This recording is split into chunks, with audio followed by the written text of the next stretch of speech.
நடிகை விஜயசாந்தி வாய்ப்பு தேடும் பொழுது வளைந்து கொடுத்த கதை. தமிழ் சினிமாவில், தெலுங்கு சினிமாவில் மிகவும் உயர்ந்த நிலையில் இருக்கும் விஜயசாந்தி ஐபிஎஸ் என்ற படத்தில் நடித்த பிறகுதான் அவருக்கு புகழ் வெளிச்சம் அதிகமாக கிடைத்தது. அதற்கு முன் சின்ன சின்ன வேடங்களில் வாய்ப்பு தேடிக்கொண்டிருந்தார். கோடம்பத்துக்கு வந்து வாய்ப்பு தேடிவிட்டு ஹைதராபாத் செல்வதற்கு கூட வழி இல்லாமல் இருந்த அவருக்கு சில அட்ஜஸ்ட்மெண்ட்டுகள் தான் காப்பாற்றியது. முதல் பாரதிராஜாவின் கல்லுக்குள் ஈரம் என்ற படத்தில் 2வது கதாநாயகன் நடித்தார். அந்த படத்தில் நடிப்பதற்கு அவர் செய்து கொண்ட அட்ஜஸ்ட்மெண்ட் ஒப்பந்தங்கள் நிறைய உண்டு. பாரதிராஜா எந்த நடிகையாக இருந்தாலும் அறிமுகப்படுத்துவார். ஆனால் அதற்கேற்ற அந்த நடிகைகளிலிருந்து தேவையோ அதை வாங்கிக் கொள்வார்.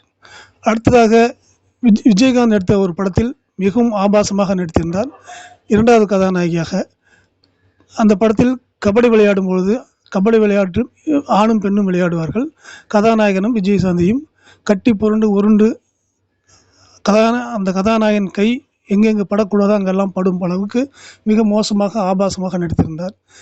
இயக்குனர் சந்திரசேகர் தான் அந்த படத்தை இயக்கியிருந்தார். இது சென்சார் போர்டுக்கு வந்தபோது சென்சார் போர்டு ஒன்றுமே சொல்லவில்லை. அந்த காட்சியை அப்படியே விட்டுவிட்டார்கள்.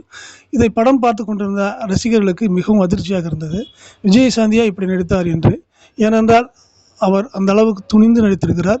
கதாநாயகன் கை விஜயசாந்தியின் மார்பில் பட்டு படுவது போலவும், அவர் ஆடை கிழிந்து தொடையெல்லாம் தெரிவது போலவும் நடித்திருந்தார்.